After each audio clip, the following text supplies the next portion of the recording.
Cuando alguien te invita a uno de estos famosos negocios en red o multinivel, no estoy diciendo que sean malos, pero la mayor parte cuando alguien te invita y quiere motivarte para que te decidas a entrarle al negocio, lo hacen mostrándote historias de éxito. Y ahora más con las redes sociales, lo primero que hacen es mostrarte estas historias de aquellos que han acumulado cierta cantidad de dinero, las historias de sus campeones y te muestran sus logros económicos y sus recompensas que han obtenido por unirse a esta empresa. Es interesante en el pasaje que vamos a ver el día de hoy que Jesús, vimos la semana pasada, envió a sus discípulos a predicar y les da autoridad para sanar enfermos y expulsar demonios, y dice, terminamos viendo cómo ellos fueron y predicaron a las personas que se arrepintieran, y algunos creyeron. Ellos predican el arrepentimiento y la fe en Jesús y fueron haciendo muchos milagros. Esto sin duda nos entusiasma. Pero entonces, el pasaje que vamos a ver el día de hoy está en medio del inicio de esa misión, y esa misión termina en el versículo 30, que vamos a ver la próxima semana, pero vamos a leerlo solo para ver lo que dice. Versículo 30 dice, los apóstoles se reunieron con Jesús y le informaron sobre todo lo que habían hecho y enseñado. Es decir, Jesús los envía a la misión y luego en versículo 30 vemos que termina esta misión y justo en el centro, justo en medio, como si fuera un sándwich, Marcos nos presenta a detalle cómo fue, o más bien cómo le fue al primero que dio testimonio acerca de Jesús, que fue Juan el Bautista, y la tétrica muerte que sufrió. Tétrica tiene que ver con oscuro, con terrible, con algo que tú y yo no queremos experimentar.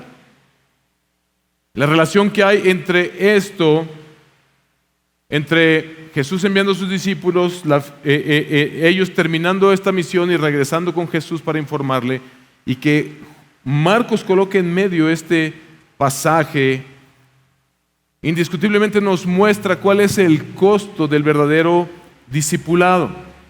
Vamos a ver en este pasaje cuál es el costo del verdadero discipulado, de ser un testigo de Jesús.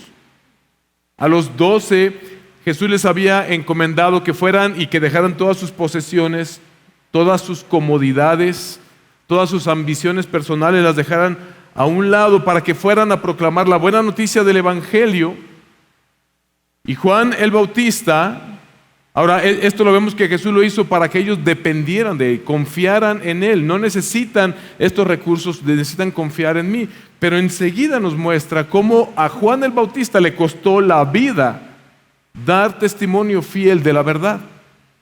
Es interesante cómo lo coloca Marcos en este lugar. Los versículos que vamos a ver a continuación describen la muerte de uno de los hombres más eminentes y más santos de Dios, de los que se habla en la palabra de Dios.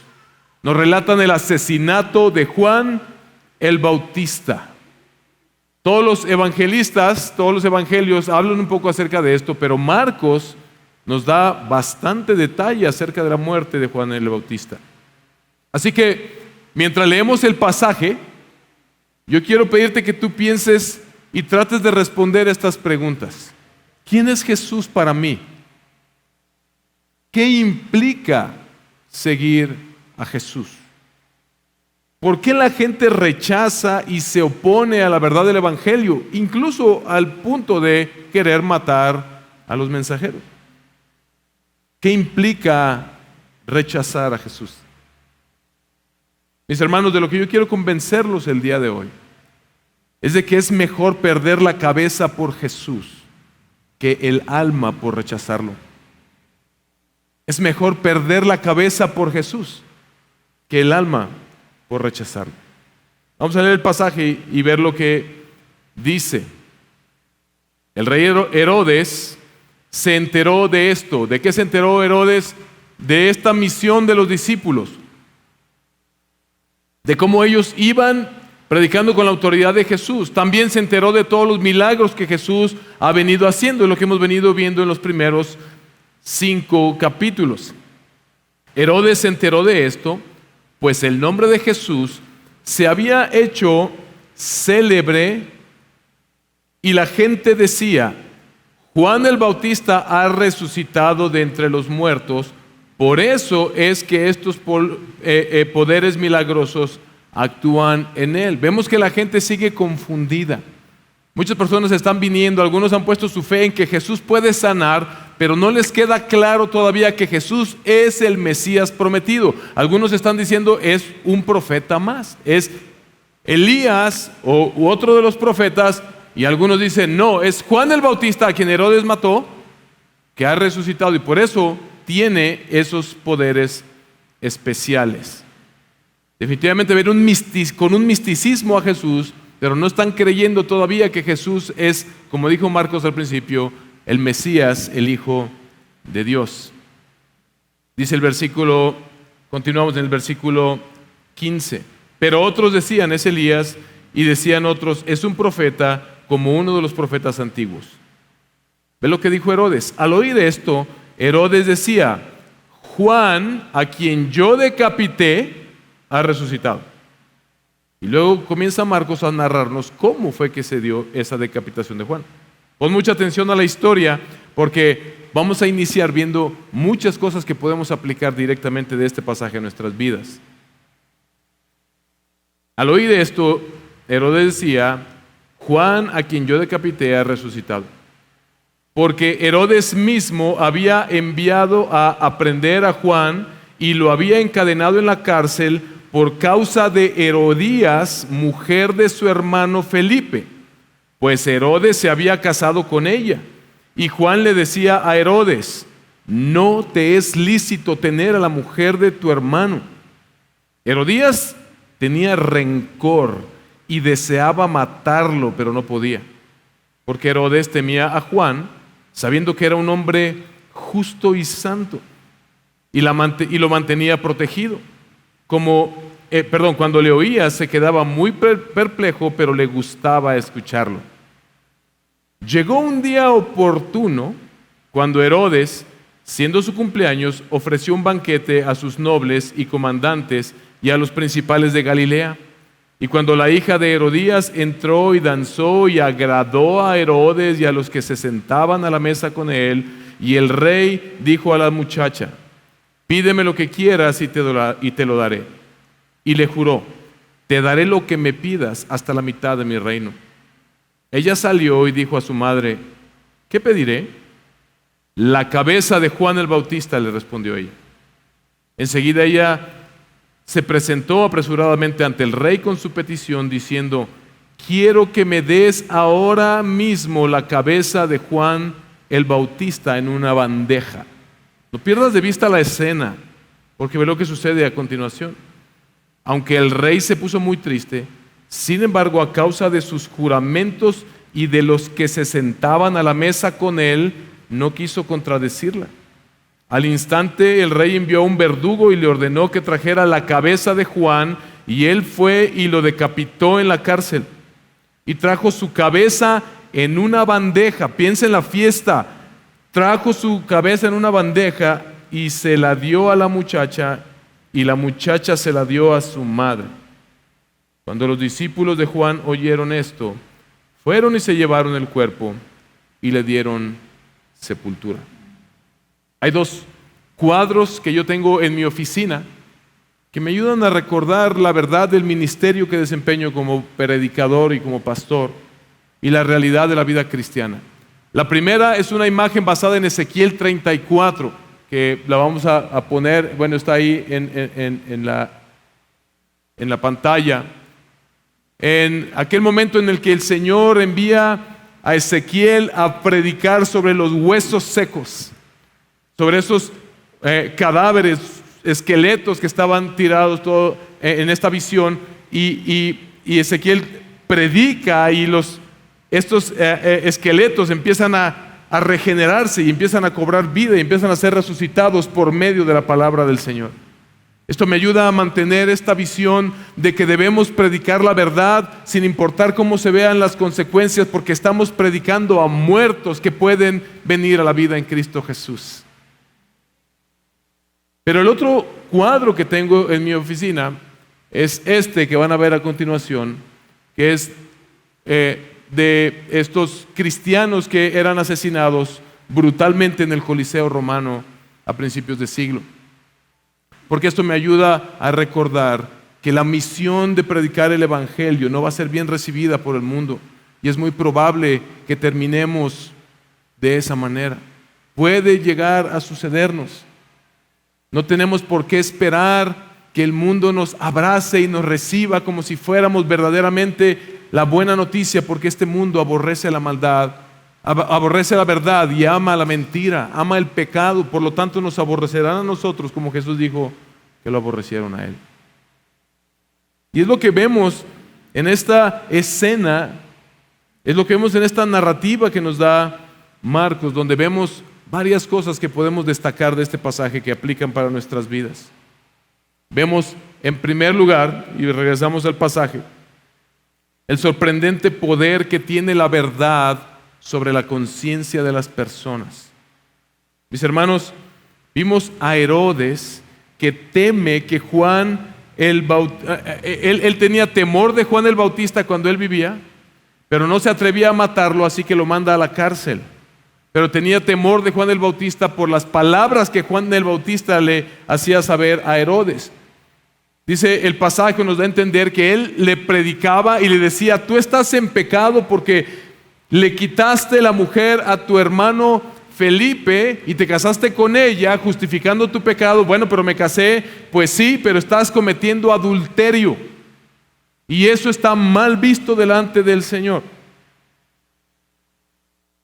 Pero Juan el Bautista, asumimos por el pasaje, que le hablaba toda la verdad del Señor, escrita en la ley, la cual Herodes no ignoraba. Herodes sabía perfectamente que él estaba pecando. Herodes sabía perfectamente que en realidad no le era lícito haber hecho eso, que él estaba viviendo en iniquidad, en pecado.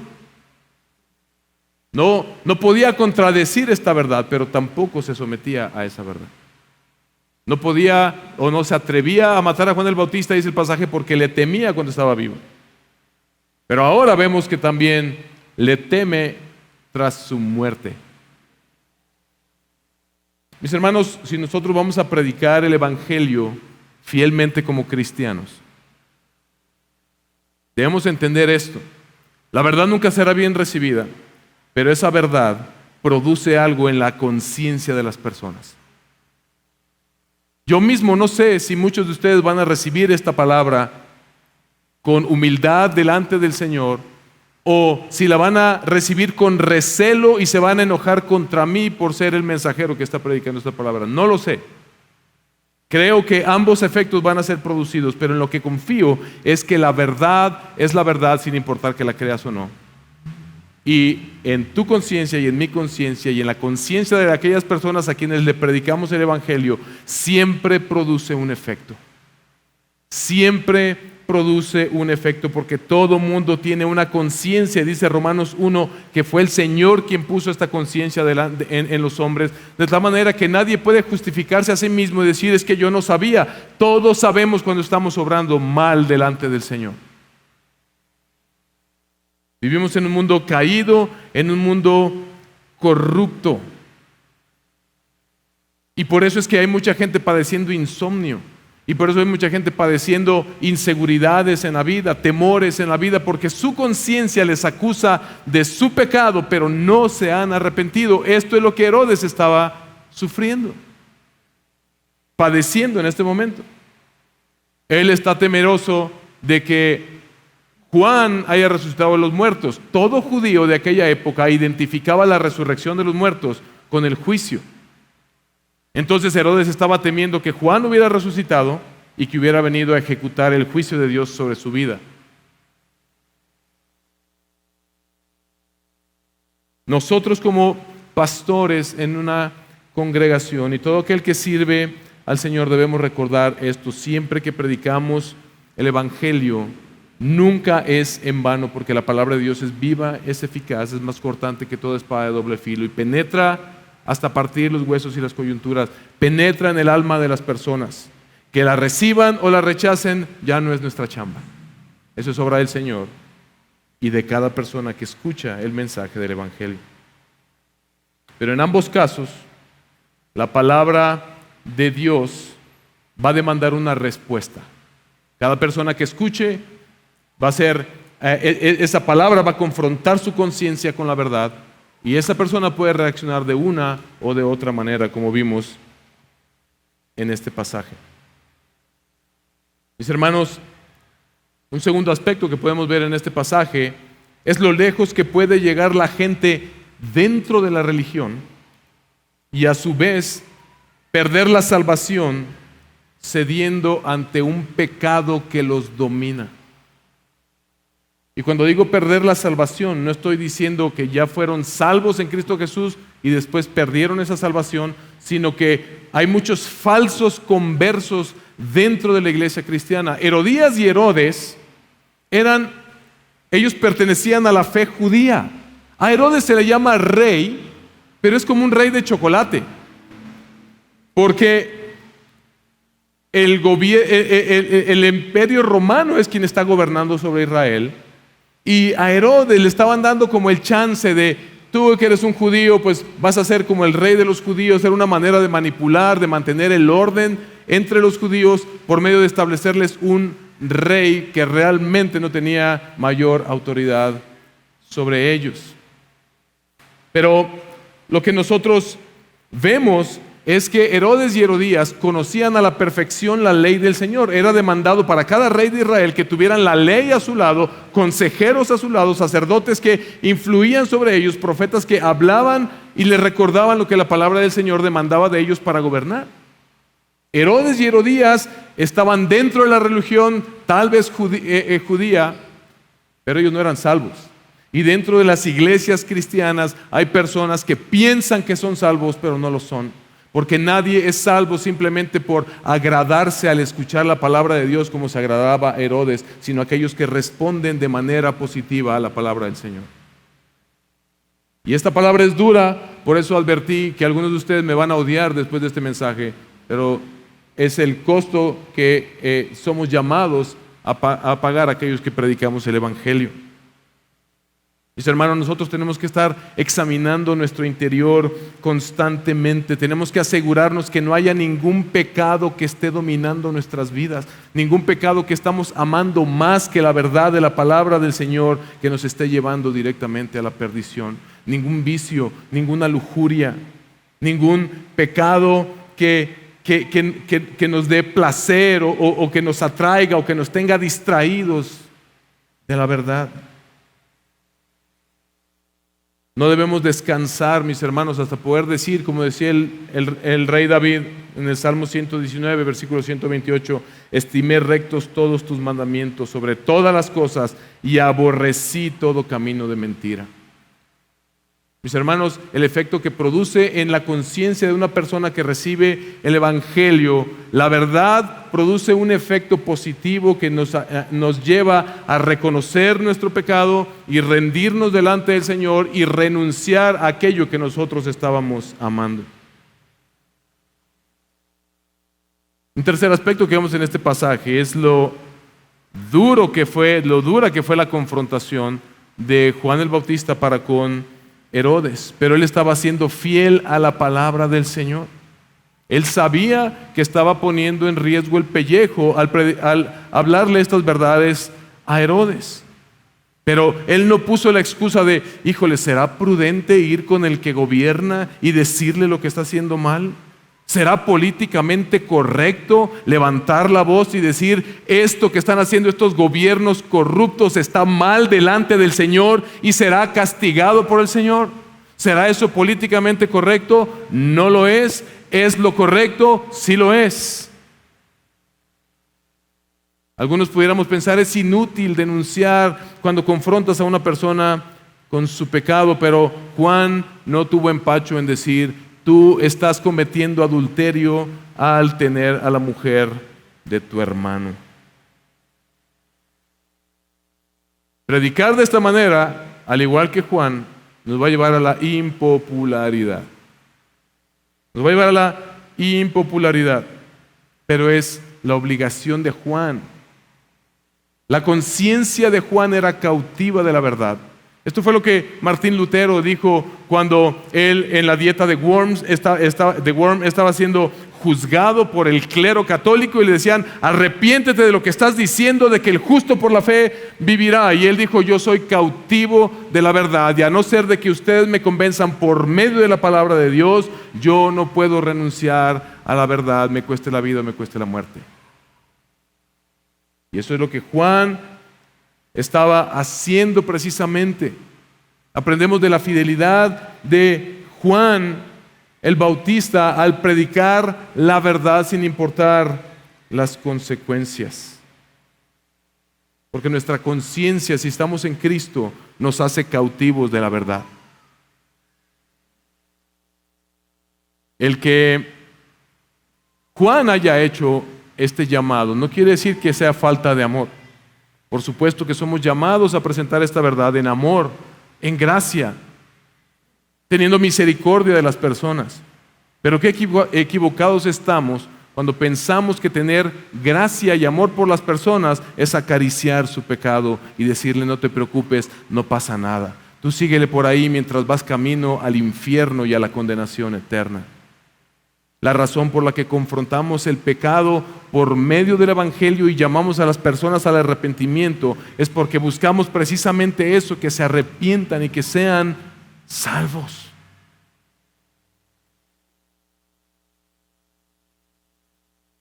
Un cuarto aspecto que vemos en este pasaje es lo terriblemente que pueden las personas actuar por odio ante aquellos que hablan la verdad cuando están decididas a continuar en su pecado.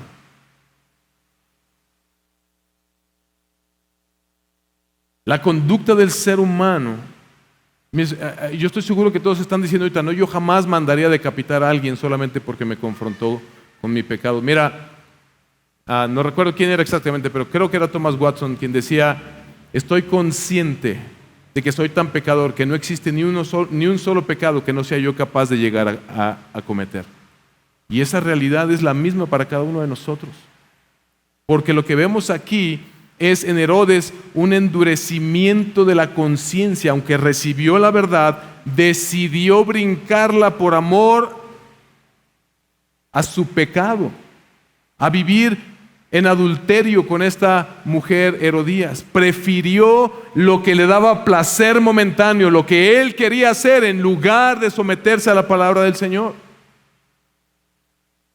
Su conciencia fue cauterizada. Y esto debió haber comenzado en algún momento desde que él tomó la decisión de casarse con este hombre. Y luego viene Juan y lo llama al arrepentimiento, y Herodes decide no arrepentirse. Herodías, parece que esta mujer, esta desdichada mujer, que era compañera de Herodes en este pecado, estaba todavía más hundida en este pecado, porque Herodes no se animaba a matar a Juan el Bautista, pero ella deseaba con todo su corazón matar a Juan el Bautista porque los confrontaba con su pecado. Esto nos recuerda perfectamente a Jezabel, esta mujer que igual en una situación de adulterio, una situación incorrecta delante de Dios con el rey, lo que busca es matar a Elías y a los profetas, porque la pusieron incómoda. Y es bien chistoso ver cómo en un tiempo surgió mujeres que iban según esto predicando y diciendo: el espíritu de Jezabel está en las mujeres que te quieren robar el marido. Mira, puede ser que sí, pero el espíritu de Jezabel se puede infiltrar en tu vida, hermana, cuando tú no cumples con el propósito que Dios te estableció a ti como mujer. No vemos en toda la Biblia un solo caso donde la mujer quiso usurpar el lugar que no le correspondía, que las cosas hayan salido bien. Y esto no es machismo. Ninguna de las hermanas que están aquí pudiera decir que yo les he faltado al respeto como hombre. Mi esposa puede dar testimonio de cuánto oro por las mujeres de esta iglesia. Mi hijo Santiago puede dar testimonio de cómo le he dicho, de cómo un hombre bíblicamente debe tratar a una mujer, respetar, honrarla como el regalo más preciado que el Señor le ha dado. Pero mis hermanos, cuando nosotros infringimos lo que el Señor ha establecido en su palabra, cuando nos brincamos los preceptos, el orden que Dios ha establecido en su palabra, las cosas siempre terminan mal. Con la conciencia más endurecida y más cauterizada todavía, esta mujer, por su maldad, deseaba matar a Juan el Bautista. ¿Qué perversos podemos llegar a ser? Mira lo que esta mujer hizo: envió a su hija a hacer un baile que forzosamente tuvo una connotación sensual con su padrastro y con los invitados, y este hombre queda tan agradado. Dicho sea de paso, aquí aprendemos también todas aquellas cosas que pueden llegar a suceder en una fiesta. Pastor, ¿es pecado ir a las fiestas? Tú toma esa decisión, hermano, hermana, pero hay fiestas y hay fiestas. Hay lugares y hay lugares, hay compañías y hay compañías, hay momentos y hay momentos. ¿Cuántas personas como Herodes, que muy seguramente estaba ya borracho para ese momento, tomó esta decisión de la cual seguramente se arrepintió después? No se arrepintió delante del Señor, sino por las consecuencias que eso iba a traer sobre su vida.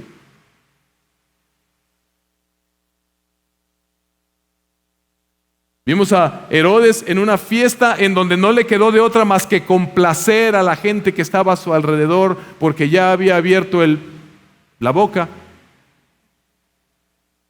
comprometiéndose con esta mujer. Y qué perversa esta mujer Herodías, que dice, cuando la hija se acerca a pedir consejo a su mamá: mamá, ¿qué debo hacer? Pide la cabeza de Juan el Bautista. Hazme el condenado favor.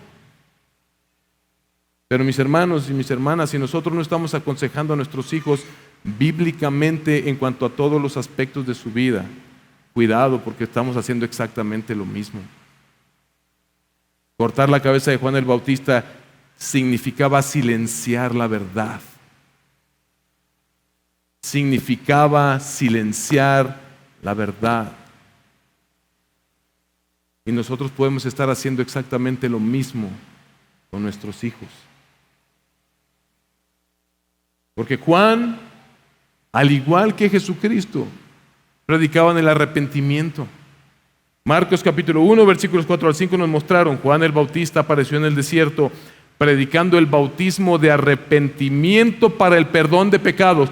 Cuando Juan confrontó a Herodes y a Herodías, era un llamado al arrepentimiento, era una oportunidad de venir y ponerse a cuentas con el Señor, pero fueron rechazados. Marcos capítulo 1, versículos 14 al 15 nos muestra el ministerio de Jesús. Después de que Juan había sido encarcelado, Jesús vino a Galilea predicando el evangelio de Dios. El tiempo se ha cumplido, decía, y el reino de Dios se ha acercado. Arrepiéntanse y crean el evangelio. Esta es la esencia del evangelio. Pero no es de sorprendernos cuando hombres y mujeres escogen su propio camino, donde pueden seguir en ese pecado que tanto les gusta, y se enojan cuando alguien les dice: tú debes apartarte de ese pecado. Ha habido gente en esta congregación que se han ido, y no me sorprendería que después de este sermón algunos se vayan. Pero hay gente que se ha ido de esta congregación cuando han sido confrontados con su pecado. Y se van acusando a la iglesia, diciendo pestes. Hay un hombre que anda diciendo que me odia. Estuvo en esta iglesia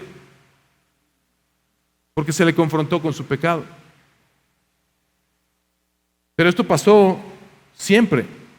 El profeta Elías era llamado aquel que turba a Israel. El profeta Miqueas era odiado por Acab, porque él decía: porque nunca me profetiza bien, sino solamente mal. Además de no creerle, llegaron a odiar a los profetas por predicar la verdad, y los apedrearon y los mataron. Así que a nosotros no debe de sorprendernos, mis hermanos, cuando la oposición se levante en contra nuestra por predicar el evangelio de Jesucristo y sus demandas. Porque la gracia que predicamos en Cristo Jesús, hay perdón para todos, es condicional al arrepentimiento. Todo ser humano que entiende la palabra de Dios debe tomar la decisión de arrepentirse. Nadie puede culpar al Señor: es que como que el Señor no me escogió a mí, como que no me hace sentir. ¿Entiendes lo que el Señor te está diciendo por medio de su palabra? Sí, eso es suficiente, debes arrepentirte.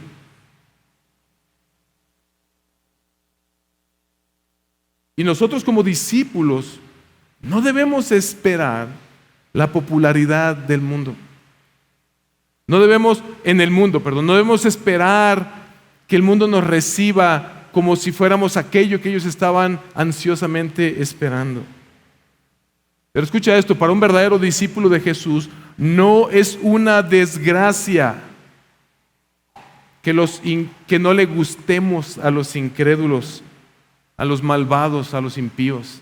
No es una desgracia que nos hagan a un lado.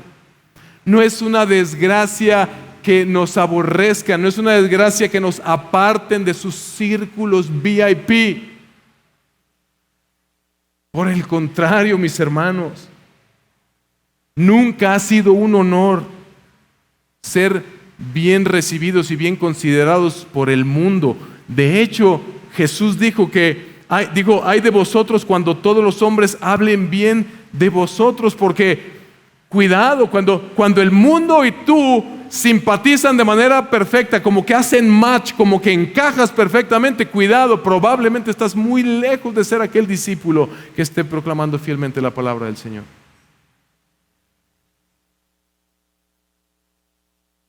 Pero vemos un último aspecto, por lo menos en este pasaje. Hay más detalles en los que podríamos ahondar.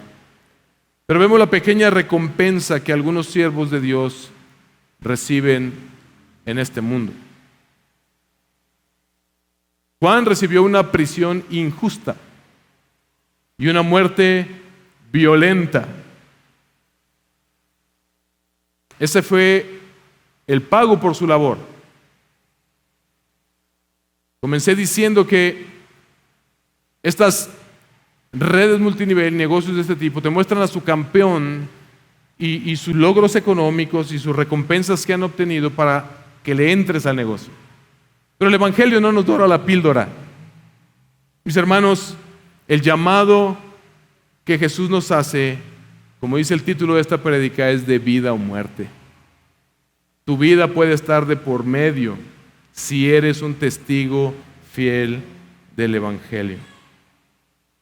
Pero ¿sabes qué? ¿Sabes qué dice la palabra de aquellos que fueron martirizados?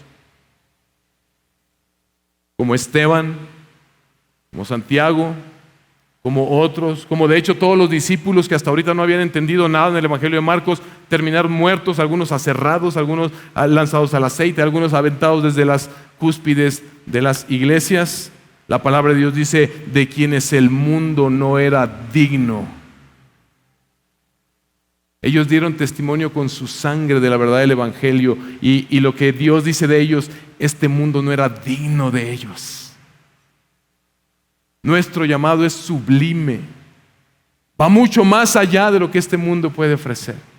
¿Por qué habríamos de buscar la simpatía del mundo ocultando la verdad? Por supuesto, no estoy diciendo con esto que vamos a salir a tirarle pedradas a todo el mundo después de este sermón, pero sí estoy diciendo que vamos a predicar el Evangelio y vamos a predicar la verdad en amor, pero la verdad. Le duela a quien le duela. Y esto puede ser que se haga que las personas se levanten en contra de nosotros, pero puede ser que algunos sean salvos si nosotros permanecemos fieles. A los indígenas zapatistas en Chiapas, en 1994, les prometieron muchísimo. Les prometieron que ellos iban a ser los dueños de las tierras y que ahora ellos iban a ser los poderosos. Y los utilizaron como carne de cañón. Y aquello fue una masacre del ejército sobre estos indígenas, a los que les prometieron mucho y murieron por nada. Pero al creyente, la historia del creyente es completamente diferente, mis hermanos. La resurrección es mencionada 2 veces en este pasaje. Hay un paralelismo ahí entre Juan y Jesús, como que la muerte de Juan es como una anticipación de lo que iba a suceder también con Jesús a manos de los que lo rechazaron. Juan Predicó el mensaje del arrepentimiento y Jesús también. Juan permaneció firme hasta la muerte por la verdad. Jesús hizo exactamente lo mismo. Juan fue enterrado sin cabeza. Jesús fue sepultado en una tumba con todo su cuerpo molido por el pecado de los que lo rechazaban. Pero Jesús resucitó, mis hermanos, y Él venció la muerte. Jesús resucitó y venció a la muerte. Juan pudo dar su vida por la verdad del Evangelio, porque él ya había dado testimonio al principio del Evangelio de Marcos. Este que viene detrás de mí es el Mesías. Este que viene detrás de mí es el que traerá justicia. Por lo tanto, yo puedo dar mi vida por la verdad, porque puesto que ha venido el Rey que vino a restaurar a su pueblo, me pase lo que me pase, Él me resucitará en el día postrero. Él es el que establecerá la justicia, así que yo puedo dar mi vida por su causa.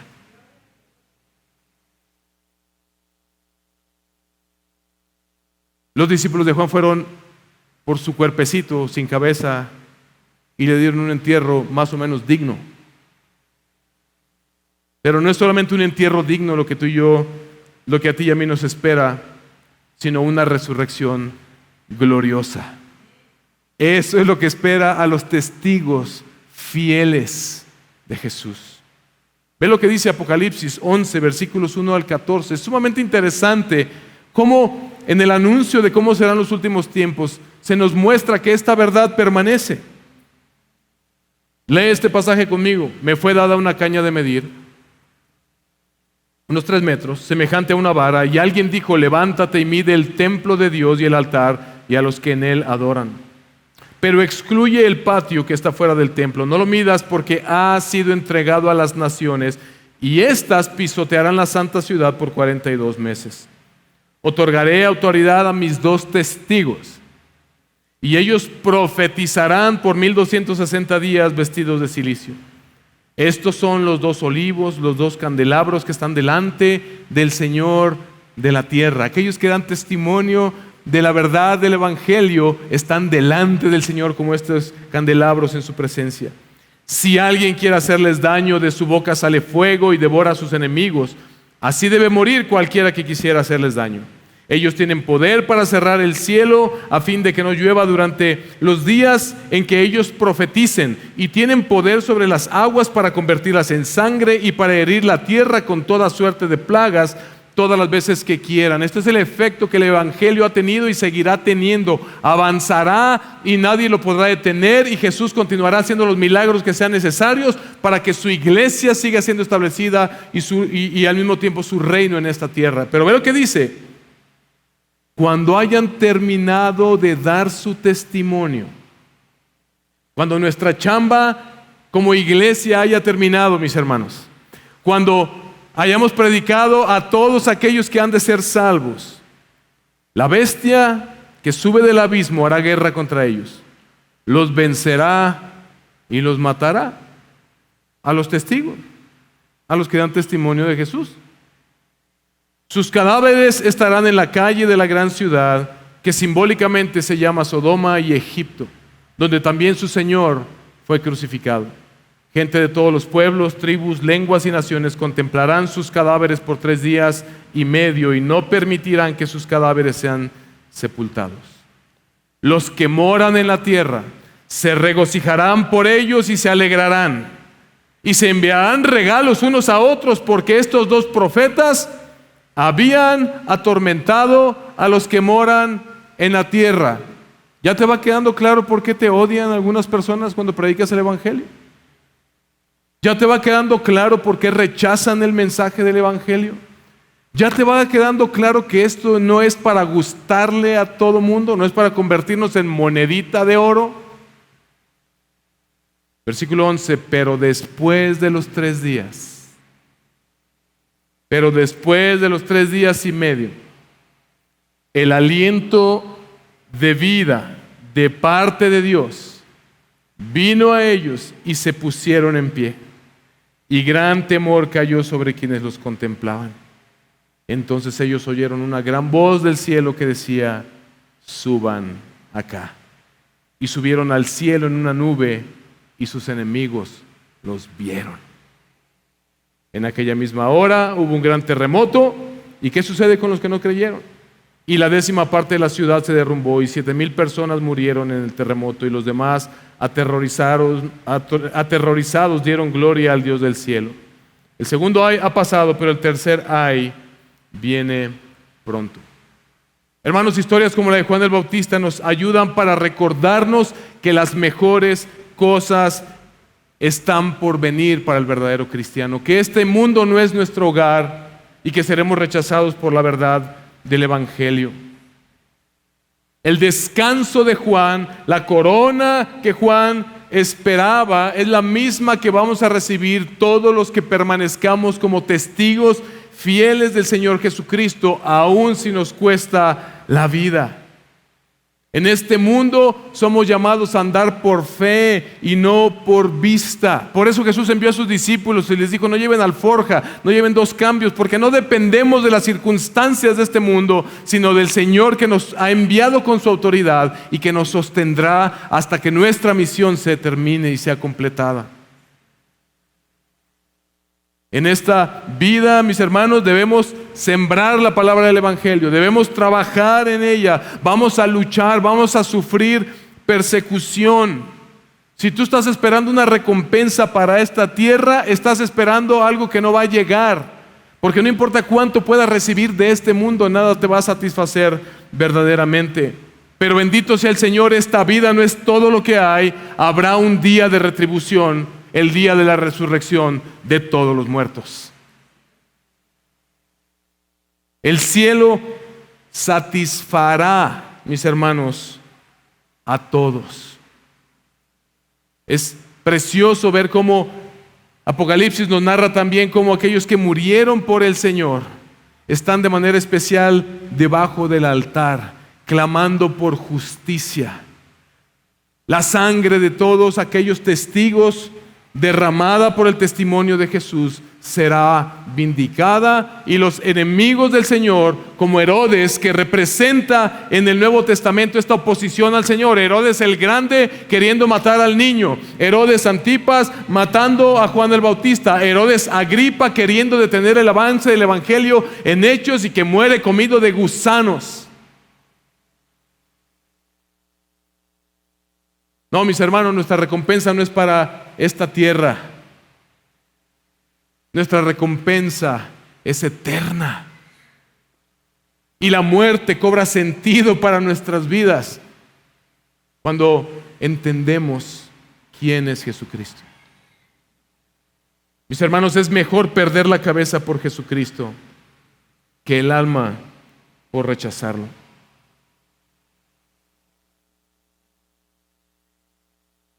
Póngase de pie, por favor. Estuvimos tratando de responder a estas preguntas. ¿Quién es Jesús en mi vida? Es importante que tú te hagas esta pregunta. ¿Sabes por qué? Porque la gente estaba toda mareada, dice el versículo 14. No sabían bien quién era Jesús. Si era el fantasma de Juan el Bautista, o si era uno de los profetas de la antigüedad, o simplemente otro profeta. Herodes tenía miedo de que hubiera sido Juan el Bautista que había resucitado. Cualquiera de las 2 opciones era suficiente para que Herodes se hubiera arrepentido. Pero Juan es el único en este pasaje que sabe perfectamente quién es Jesús, y por eso él puede dar su vida por él. Por eso es importante que tú sepas y te hagas esta pregunta: ¿quién es Jesús para mí? ¿Quién es Jesús para mí el día de hoy? Porque puede ser que venga el día en que enfrentemos ese tipo de persecución y mira, una fe superficial, una fe de dominguear y de más o menos escuchar, y sí me gusta lo que escucho, pero no obedezco a esas verdades, no te va a sostener. Y muy probablemente sea un indicativo de que no estás verdaderamente en Cristo. Pero así como Juan el Bautista, nuestras almas son cautivas de la verdad del Evangelio. No solamente tenemos el deber de permanecer en ella a costa de nuestras vidas, sino la esperanza segura de que porque Jesucristo es el Rey de Reyes y Señor de señores, el Cristo, el Mesías, el que venció la muerte, el que nos resucitará en el día postrero, nos vindicará y castigará a sus enemigos. Mira, mi hermano, mi hermana, en la resurrección, Juan el Bautista va a recuperar su cabeza, pero el alma de Herodes va a arder en el infierno, en la condenación eterna. Tu concepción de quién es Jesús para ti determina tu destino en esta tierra, pero más importante aún, tu destino eterno. Juan el Bautista sabía que porque el Mesías había llegado, él lo vindicaría y podía dar su vida por la verdad del Evangelio. Mis hermanos, es mejor perder la cabeza por Jesucristo que el alma por rechazarlo.